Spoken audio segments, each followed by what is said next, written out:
Okay. So it's like yesterday we have completed some of the basic concepts of the R language. That is like how to create the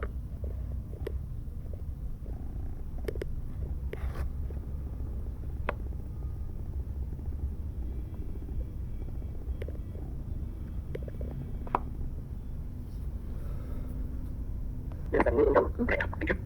So it's like yesterday we have completed some of the basic concepts of the R language. That is like how to create the vectors, how to create the list, and how to write the conditional statements, how to write the control statements, and the basic control statements guys, like for, while, and repeat. Whereas whenever we talk about the functions, we have discussed. Whenever we discuss about the concept of sorry. So when we started with working with the conditional statements, we are having the if and else if statements, and directly we are having a function called as an if else function is there guys. You can use the if else function we can use, or yesterday while we discussing, we have discussed about the how to write a control statements we have discussed about. So this is a way. So simply to write how to write a simple first statement, how to write a while statement we have discussed. Okay, so this is a list how to get the each and every element of the particular A we have discussed, and apart from that we discussed about how to repeat it. So generally repeating of the statements, and these are some of the ways which we can do guys. Okay, so see how I printed the first and natural number simple for I in 1 is to 10. That's it, print the value of I directly. Then it is going to be print the first and natural numbers it will print it.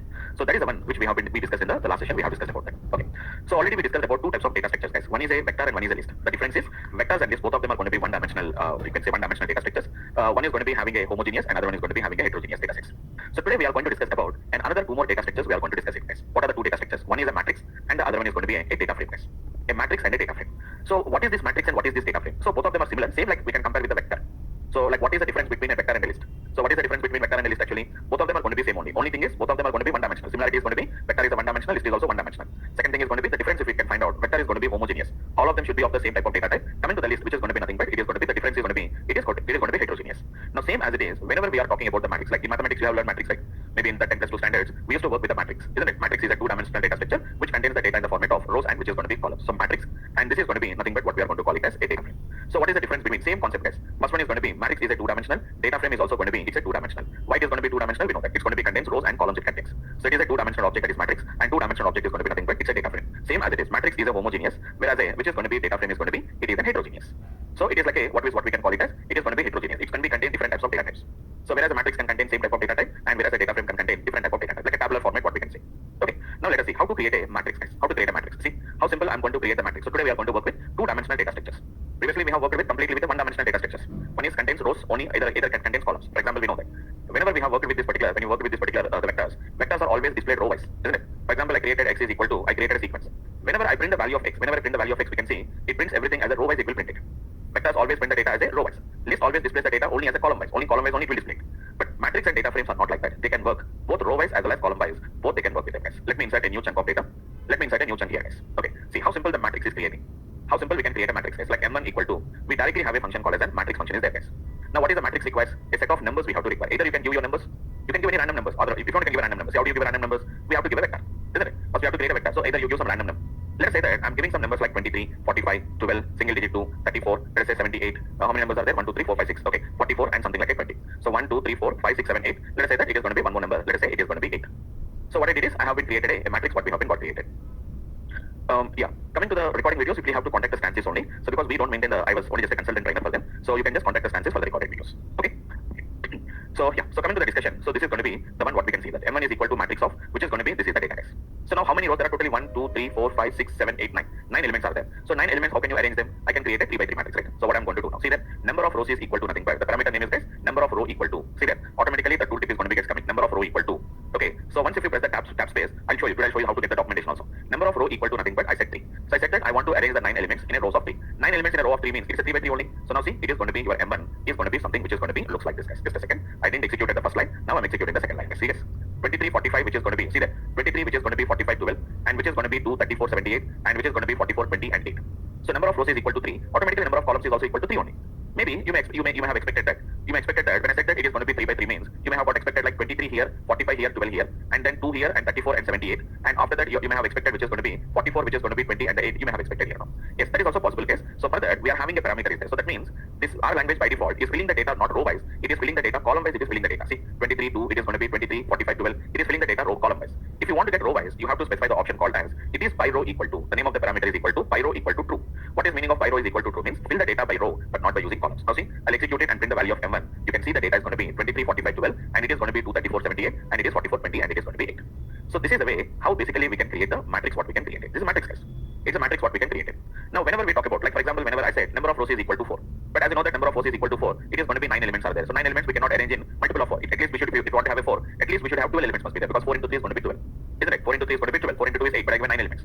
Now see, what is the beauty of this R language is, I given 9 elements, but I'm asking you to shape it into a rows of 4. So minimum requirement is 4, 3 is 12, 12 elements are required. But I given only 9 elements only, 23, 45, 12, etc. Then what the R language will do is, it is going to automatically, it will give a warning also. It will give a warning saying that you have not given a proper correct multiple. But what it is going to do is, it will repeat that numbers once again. So 23 to 8 it will generate it, and after 8 what it is going to do now? After 8 again it will repeat the remaining. How many elements required? 3 elements are required. Because already 9 elements are there, I require 12 elements, because number of rows equal to 4 means minimum 4 by 3. At least we have to have a 12 elements must be there. See this? It will give you a warning here, guys. See that? It's only warning is giving. Data length is 9 is not a submultiple, or it is a multiple of number of rows. So that's why what it is going to do is, it will create it. But how it will create it? You can see 23 to which is going to be 8 is over. But after that again one more time repeat it. 23, 45, 12. It's only just a warning, but not an error.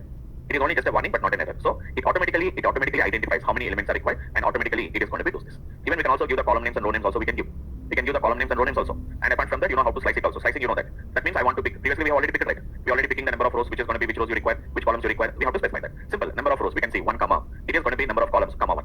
For example, I want to get the first 2 rows. You know how to get the first 2 rows. M1 of which is going to be 1 is to 2 comma first 2 columns 1 is to 2. You know the concept, right? 1 is to 2, 1 is to 2. What is 1 is to 2? First 2 rows, first 2 columns. Then what will happen now? You will get the output as 23, 45 and 234. 23, 45, 234 is an output. What we are going to be getting here. You can do as many you can do that. It's not that only this one. So I want to get the first row and the third row. Then you know what we have to do that. C of, which is going to be already be done, right? First row and the third row. And coming to the columns, which columns you require. For example, 2 is to 3. That means the second and the third column I have to require it. So you know what is an output we are going to be getting. So 45 and 12 and 20 and 8. If you want, I'll show you both M1 and as well as both of them. M1 as well as which is going to be M1 of. It is going to be both. I'm going to be doing this. Execute it, and what we can see the result. So first and the third row. So first row and the third row. And I want to get the which is going to be last 2 columns, second and third column. So 45, 12 and 20 and 8 it is going to be. See that? 45, 12 and 20 and 8. And hope you remembered what is meaning of minus 3. Minus 3 means it is going to be except the first and the third row. Except the first and third row means which is going to be second row and fourth row will come, and the last 2 columns will come. What are the last 2 columns? 34, 78, 45, 12 is an output. So we get the output as which is going to be 34 and 78, and we are going to get a which is going to be what is the value? 45 and 12 will be the output. 34, 78 and 45 and 12 is an output. What we are going to be getting like this. So that is the way how we can slice the data. So whatever the slicing you have learned in the list concept or in the whatever the vector format, apply them. But there is only 1 dimension, but here it is 2 dimension. See that? It is going to be 2 dimension. Both rows we require and columns also we can require. And one more beauty of this one is we can also give the names to these columns and names to these rows also. Names to these columns and names to the rows. So how do you get the row names? Very simple. It is going to be nothing but you can specify. There is a function called as, which is going to be I have a function called as and row names. See that? The function name is going to be row names. Row names of M1. See what are the row names of M1? Like no, there is no row names. If you want to get the column names of which is going to be M1. We don't have any column names. We don't have any row names. Now see what I'm going to do. Row names of M1 is equal to, if you observe carefully, row names of M1 is equal to. See that? There are going to be how many rows are there? 4 rows are there. Hope you remember what is going to be this concept called as a letters concept. Letters is an alphabet, isn't it? 1 is to 4.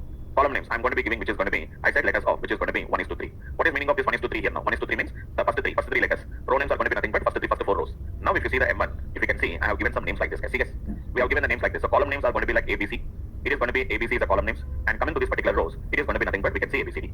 But what I have given, which is going to be nothing but what we can see is, what we can see here is 1 is going to be the capital case and 1 is going to be the lower case. So like that, we can give the names of the columns, names of the rows, and you can select the date also. Just not only by using the whatever the previous case we have been used. So we can also select the row names and column names also we can use. So which rows you require? So I can say which is going to be matrix M1 of. It is going to be M1 of which is going to be I want the 2 columns. Which columns I require? A and comma I want to get the D, first and last column.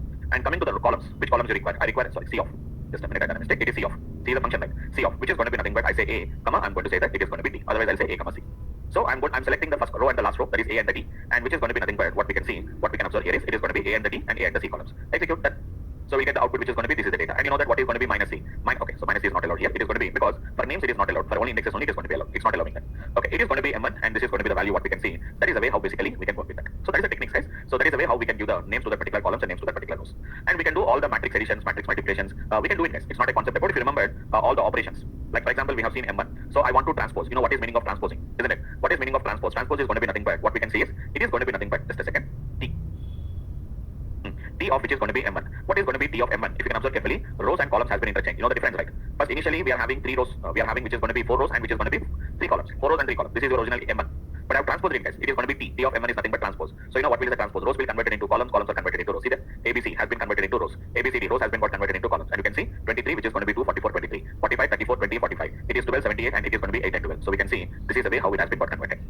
That is the basic idea, guys. That is the basic idea about that. So like this, we can just do whatever the examples you want to do. So we can do that. So these are what we are going to call it as matrix.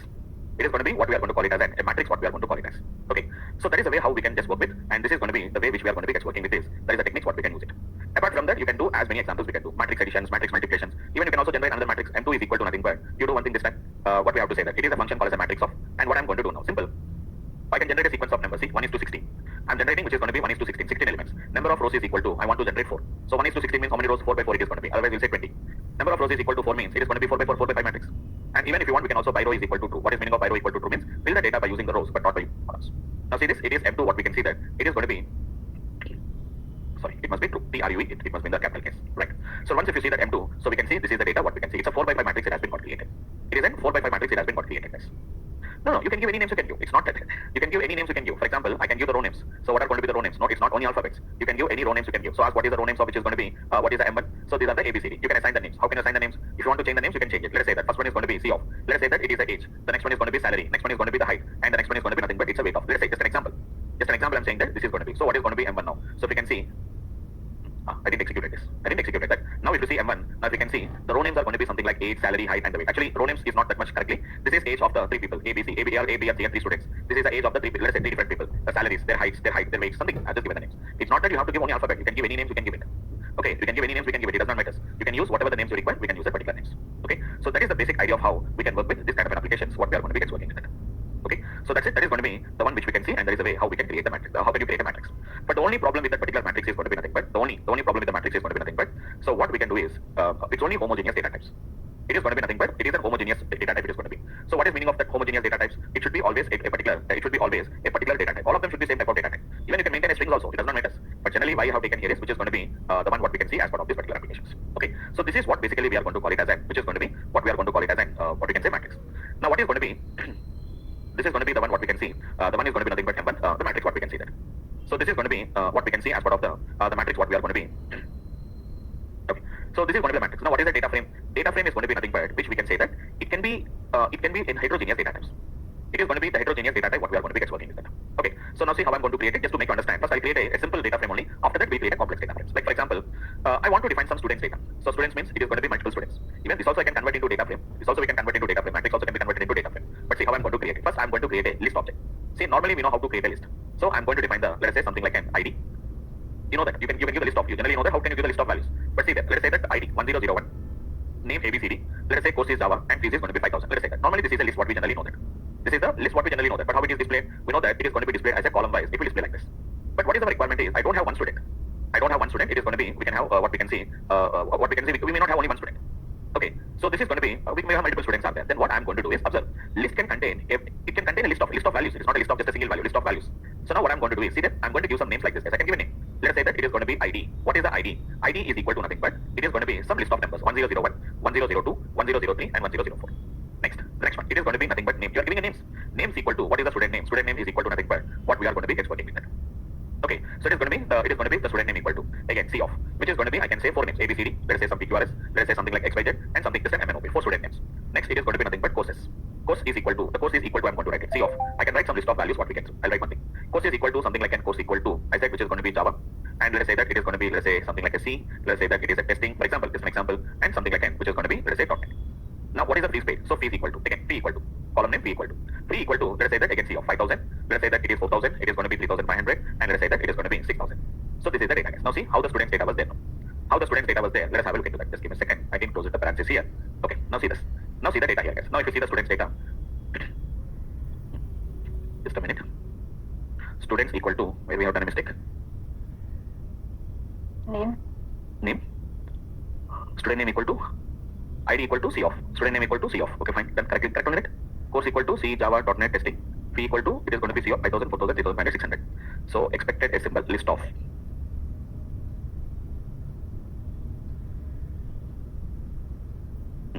Why? Okay, maybe I have written in 2 lines. Okay, I think there's a mistake somewhere we have written. Okay, done. So done, guys. It is correct only. So we have to write like this. Okay. So okay, fine. So let me execute it, guys. The total statement has been executed. Now you can see the students. Done, guys. Now see, guys, it is going to be student IDs, student names, what are the courses, and what are the fees. We got the data, but this was not there. So which is going to be we are not having that particular there, and we can see the one what we can do with an application.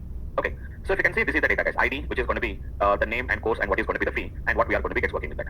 Okay. Now what I want to do is. Now what we have to do is, simple, I have to convert this into a data frame. I want to convert this list into data frame because data was fine. Multiple student IDs, 4 student IDs, it is 4 student names, 4 different courses and 4 different phases. Now what I want to do is, which is going to be nothing but what we can do is, I can convert this into a data frame. See, how do you convert into data frame? It's very easy. Directly, we are having a function called as data frame.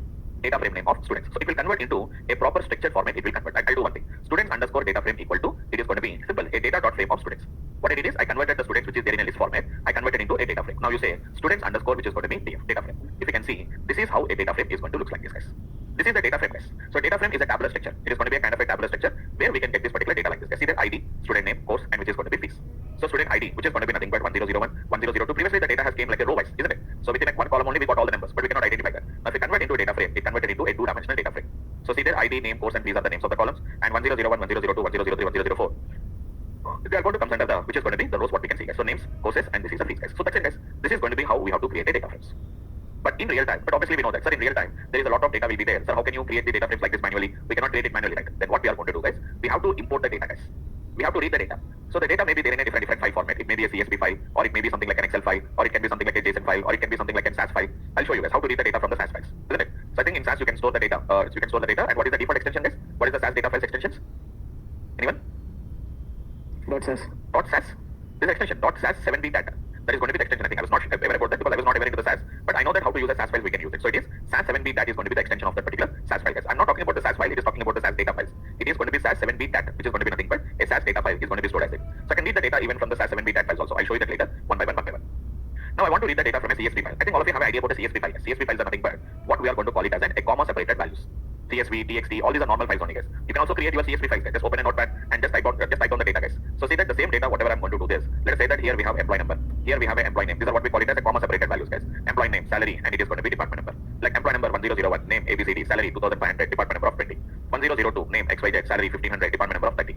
Like this, 1004, name something like 1003, any data, PQRS. If you see this, all this data has been got separated by, which is going to be a comma separated. So simply what you do, guys, open a notepad, just type down the data as it is what we can type it. So I'll specify wherever there is a comma was there, separate it. Wherever there is a comma is there, separate it. Wherever there is a comma is there, separate it. Now the data is going to become like a tabular format like this, guys. This is what we are going to call it as a CSV array, which is going to be a TXT file. So what we can do now, I have to read in real time. What will happen? The data is not like it is 4 records, 5 records. We cannot manually enter. There may be thousands of records will be there. So what you do now, guys, it is nothing but we can read the data from this particular CSV file, and in our R, you can store it like a data frame. You can store it.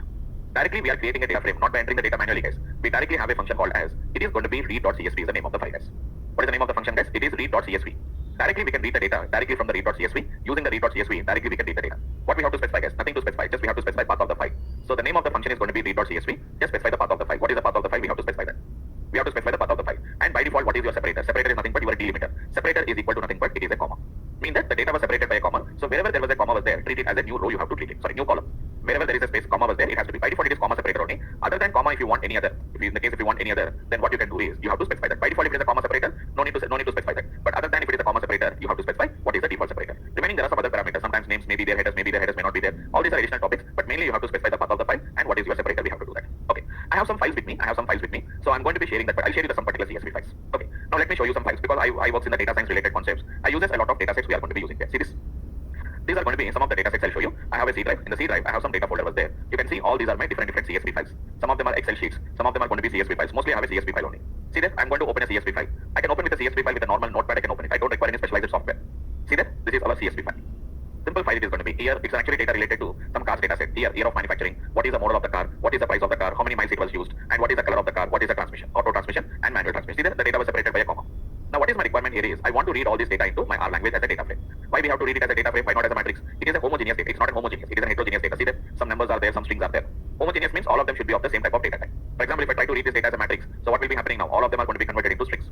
But whenever you want to maintain the numbers as numbers, strings as strings, then what we have to do is we have to go for this particular data frame. We have to do that. So see how I'm going to read the data. I'm going to read the data. Very simple. All these are the built-in functions only, guys. It is going to be read.csv. What is the path of the file? C colon. It is going to be slash. But there is a problem with the slash there. I'll show you. It is going to be C colon slash. In my location, in my system where it is there, it is data slash. It is user cast.csv file. And by default, your separator is equal to nothing but comma only. Now what I want to do is I want to read this data and I want to put this data into a cast variable. Let me execute it. So we are getting some kind of an error. Why? Because /d/u. I think you may hear about that. So /n is basically used for next line. /d is basically used for caps where they are called as escape characters. That's why what we have to do is you have to use a double backward slash. So it's not a single backward slash. In Windows it is showing a single backward slash, but here it will show you we have to take a two backward slashes. We have to see that. See that? It is going to be something like a cast data set. All the data that was there in this particular CSV file. You see that? All the data that was there in the CSV file, you got it, and we have stored it into which is going to be nothing but it has been stored like a tabular format like this. See that? First page, second page, third page, fourth page, fifth page. Totally there are I think 142 records are there. So 110 records per page. That's why totally we have got 150 pages. We have got the data. So 50 pages. Or 150 pages because there are 142 records are there. See that? It is going to be your data like this. So it is going to be the way how we can read the data like this. So year, model, price, mileage, color, and this is all the data what we can see there. So like this, we can read the data directly from a CSV file, and you can store the data into one data frame. So ask what is going to be type of the data frame. What is going to be your type of the, what is going to be type of the class it is going to be. You can see that it is saying that it is a list. If you want to say that it's actually a class, we have to call it as a class. What is the class of the class? So once if you said what is the class of the class, it is clearly saying that it is going to be nothing but it's a data frame. It's a data frame. Type is going to be nothing but it's a basic data structure, but that belongs to data frame class. So we have to say data dot frame. Matrix is going to be matrix class. Like that, we have to ask what is going to be type of. See that it's saying that clearly from which class this particular object is created. It was created from an object type called as a data frame object. We have been got created. So that is the way how basically we can work with this kind of a data frame creation. So two ways I created. First case is manually entered the data. But how many rows I have entered? Hardly 3 rows, 4 rows we have been entered. Isn't it? How many 4 rows? And there are 4 columns are there. But practically we cannot enter the data manually like this, right? So directly you read the data, store it into directly one object like this. This is what we are going to call it as a data frame like this. You can read the data from as many objects we can read the data. So I can ask, so I have some basic functions. Like after creating the data frame, you can ask, what is your dimensions of cars? So it will tell you what is the dimensions of the cars. Dimension means number of rows and number of columns. See there? It is going to be 142 rows and 6 columns. It is telling about that. Second thing is, you can also ask the what is the structure of the car. Structure means it is going to give you the complete structure of the particular object. See there? It's a data frame, 140 rows and 6 columns. It is a year column. So this is your sample data. Integer. Model is a character. Price is an integer. Mileage is an integer. Color is a character. Transmission is a character. So see there? There are going to be 3 different types of 3 character columns, and there are going to be 3 integer columns we have it. So year, model, price, mileage, color, transmission. So there are 3 integer columns and there are 3 character columns what we can see. You can see the entire data. If I say class data set, it will show you the entire data. Sometimes there may be 20,000, 30,000 records are there. Too many pages will come. That's why what we can do is, there are some techniques are there guys. It is going to be head of the class. Head means by default it will give you the first 6 records it will tell you. First 6 records. Even if you want I can get only first 5 records also. Head, 5. If you don't specify anything, by default it is 6. Head of which is going to be class, 4. Only 4 rows will come. If I say 3, we are going to get only 3 rows we are going to get it. By default, if you don't specify, default is going to be nothing, but it is going to be, it will give you 6 records. Now you can understand, if you are having the head means from the top. If you want to get from bottom, what we have to do, then it is going to be a tail command is there, as a tail method is there, which is going to be a tail of cars. It is the last 6 records we are going to get it. There also, I want to get only the last 4 records. It is going to be a class of 4. So, dimensions, dim is going to tell you the dimensions of the data frame. STR, it is going to tell you the structure of the, which is going to be, and apart from that, it is going to be head of the class, and which is going to be tail of the class. Even, we can also get the column names. What are the column names? It is going to be column names of, which is going to be your data frame. These are what we are going to call it as column names. So every information we can get it regarding your data frame. So number of dimensions, what is the structure of the data frame, how many first head, what are the just sample first 4 records or 5 records, default is 6 records, tail is going to be the bottom records, column names, which is going to be nothing but it will tell you what is the names of the columns. Observe carefully, don't put any double quotes for these cars. Observe carefully, these are the objects guys. These are the objects, we should observe carefully. When I'm using any objects, I'm not putting any double quotes. If you put a double quotes, you are going to get a different results or get a complete error we are going to get it. So carefully verify what I'm writing here now and where I'm writing double quotes, where I'm not writing the double quotes. Okay, here I'm writing the double quotes because these are the column names. But while giving the values, by giving the object, we are not giving double quotes. And while calling them also, while using them also, not using any double quotes. Like that, like that, we can get this kind of a data what we can get it. So still we are having a lot of other things also there. We can just get that particular data. So once you know this concept, you can read the data from as much data you can read it guys. See that I'm going to read some data here now. It is going to be, let's say that it is read.csv. It is going to be c:/data/. I have a lot of files with me. Either you can use a double backward slash we can use, or we can also use a single forward slash also we can use. See the difference? Don't use a single backward slash because sometimes we get a conflict with the other characters. Because /n we are going to use it for a next line. /t we are going to be using for a tab space. That's why we should not use those particular numbers for the representation. That's why I'm using a double backward slash or single forward slash. See there, I'm having a lot of files are going to be there guys. Lot of files are there. I have a file with a name called as, see that just an example. It's a wine quality -red.csv file. But what is the problem here is, see the data. I'll put the data into wine underscore which is red data. Now what I'm going to do now, data it will read this, no doubt at all. But whenever I bring the what is going to be the head of the wine data. So what is going to be, otherwise I'll say what is going to be shape of the, what is going to be dimensions of the, which is going to be wine underscore red. So simply it's saying that 1599 rows are there, only 1 column of data was there. Why 1 column of data? Wine underscore red if you see the data guys. Data was red, but the problem here is, you can see guys, data was not separated by a comma, but instead of that it was separated by a semicolons. That's why what we have to do is, while reading the data specify, set is equal to nothing, but it is not a comma, it is a semicolon. Now perfectly it will read the data guys. Data was read into 12 columns, and totally there are 1599 rows are there. And if you see 1599 rows means, you know how many pages will come guys. So 10 rows per page. So 1599, so 160 pages totally we are going to get it there, isn't it? So it is going to be, if we can see, there are going to be how many, you know that it is going to be 25, 26. So see there, it is going to be totally how many rows we can get it. So that is the way basically we can work with it. Totally it will take 160 pages it will take it, isn't it? But we don't want to go like this. You don't want to go like this guys. It is going to be the data what we can see there. Okay, so after 1000 it is not printing any data guys. See, hope you observe, it is not printing up to 1000 rows only it is printing. Remaining it was unable to print it. So by default it is also printing only up to 100 pages only it is printing. Beyond that it can't print it. So we don't want to see them. So that's why what generally we are going to do is, we use the techniques like which is going to be head of the, which is going to be the wine underscore which is going to be red. So it is going to be head of the wine underscore red data. So this is going to be the head, and we can see the tail, and we can see the what is the dimensions. Now see the dimensions, 1599 records, and there are going to be 12 columns of data is there. And whenever I say head of the wine data, you can see very clearly 6 rows are there, and we can see the particular last, which is going to be the last records you want to see. Or even you see the structure better, structure of which is going to be wine underscore red data is there. So what is the structure? Totally there are 1599 observations of 12 variables we have it guys. So these are the column names: fixed acidity, volatile acidity, citric acid, residual sugars, chlorides, free sulfur dioxide, and total what is sulfur dioxide, and what is the quality of the wine. And even you can see most of them are numbers only guys. It's a double data type and integer value. The quality is going to be integer value, like some 5, 6, 7, some numbers are there. That's it guys. That is how we can read the data from a CSV file and store the data into a tabular format, or which is going to be a data frame format. We can insert the data guys. Okay, so we can read the data from as many files we can do that. So we can do the reading. I'll tell you how to read the data from Excel sheets, how to read the data from SAS files. I'll show you the data guys. So we have a data in the SAS, but you don't want to analyze in the SAS, but instead of that you want to analyze in the R.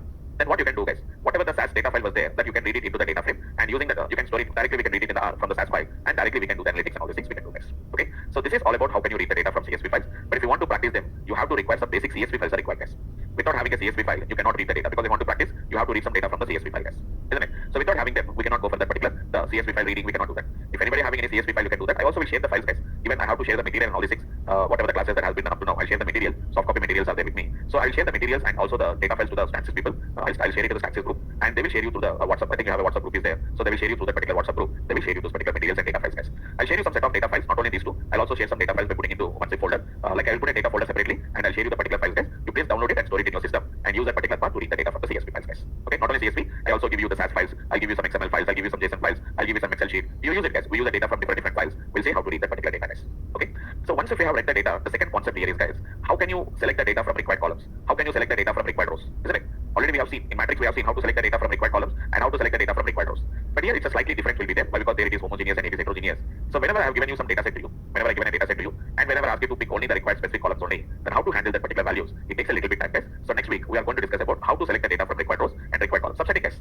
It is nothing but subsetting, slicing, indexing, whatever we call it as. We see it in the next class, guys. In the next week we'll see them. Because once you, unless and until you don't know them, we cannot start with the analytics part. So next week, almost all one class it will take for subsetting the data, guys. And after that, we'll start seeing about some packages and all these things. We have some topics are there. So first we have to complete off the particular packages, and then we'll start with the data reading from different files, like XML files, JSON files, XML files, SAS files, STATA files. It is going to be SPSS files. Unless and until you don't know about the packages, we cannot understand them. That's why first we have to understand the packages concept. What is the package in R, and why do you require a package? How to download and how to install the packages, I have to tell you. Okay, simple. Every packages we cannot directly download it, guys. So how to install, how to download, and how to install the particular packages. Once if I discuss that only, you can read the data from XML files. We can read the data from SAS files without knowing how to work with the packages. Okay, so we'll see that what is meaning of a package and why do you require the packages, how many packages are there, how to download, how to install the particular packages. I'll show it in the next week. We'll see them, guys. Okay, so next week we'll start with the also. We'll start with some basic statistical analysis also. We'll start it in the next week, guys. Okay, after that we'll see some different manipulations and all these things. We'll see that. Yes. Yeah. Sir, when the file is in the form of TXT or Excel, then how to read it? I told you, no, TXT file you can directly read it by using read_CSV only. And Excel or any other Also, then request a separate packages are required. Yes, you cannot directly read the data from Excel sheets. We can't read that. That's why I said that, right? So there are some concepts of packages. Concept is there. Directly we can't read the data from which is going to be. We don't have the option called as an Excel option is not going to be available. Read underscore which is going to be XLS. It is available, but where it is available? It is available in a separate package. It is available. So first of all, we have to import that particular package. First of all, library. What is the name of the package? It is going to be XLSX package is there, but the package is not available right now. I have to install that particular package. Okay. So first of all, I have to explain the particular packages first, and then I will tell you first how to install the package. So what is the name of the package? XLSX. It is not available. So first I have to install it once. Okay. So it is XLSX package. Once if you download this particular package, I'll tell you the next week. I'll tell you. Don't worry. So we have to install the particular package. It has installed the package XLSX. Once it was installed, then I can start working with the particular package. Okay. Now once it is loaded, now I have a package there. What is the name of the package? It is XLSX is the name of the package, and now the name of the function is going to be read dot, which is going to be XLSX. Got it? Yes, sir. Yes, sir. And to copy. Yes, sir. Sir, when we use the copy as part option, then copy as part and then paste in the R. Means after read.csv, then it like.txt, then it is must to change the .txt to csv, sir? Not required, right? CSV and text files are going to be same. Extensions are different. That's it. But there is not going to be. Just a minute, I'll show you some folder. C:/data/. I'm having a read dot which is going to be CSV. C:/data/. I'm having a folder called as which is going to be new data. Just a minute once. It is going to be new data slash. We are having a file called as new data. Just a minute once. Just give me a second. I'll check the part once. See, I have a folder called as a new data is there. Okay, it's new data only. It's a new data, and there we are having a file with a name called as. It is going to be employees dot, which is going to be txt file is there. So using the CSV file, you can directly read the data from just a minute. It is just give me a second. It is C. Sorry. It is C, like not in this folder. There's a mistake. It's not there in the folder. Now see there. It has read the data from CSV file. Can you see that? It has read the data from CSV file. It has read the data. Header was not there. There's some issues are there. No need to worry about that. So I think it is not going to be separated by semicolon also. It is separated by a comma or something like this. Let me check it out once. The data was read from. Don't worry, it's correct. Small timing. So data was there. Okay, it is reading the data, but it is not having the header. So header is equal to. I have to say that it is going to be again. I have to say that header equal to false. It will read the data. No doubt. It's reading the data, but it is not separating this particular space. Why? Because it may be separated by a tab space or something like that. I think specified separator equal to. It is going to be. I say it may be some other space. Okay, leave it for the timing. I'll work with that particular later. But read it read.csv will work with any txt file, CSV file, TSP file, even any kind of a text file it will work. But it does not work for Excel sheets. Yes, sir. Okay, Excel sheets we have to read by using a separate packages. We have to use it. Okay, sir. Okay, fine. Okay, sir. Right. Anybody else? Any other questions? Yeah. So that's it for this week, guys. So just for this week, we'll end the session for today, guys. In the next week, I'll talk about the packages and all these things, and we'll start with the data analytics and data manipulations, and then it is going to be data visualization, guys. Maybe another 3 more weeks we'll take it, guys. Okay. So that's it for the today's class. Just for today's topic here, and we'll meet up in the next week, guys. Thanks a lot, guys.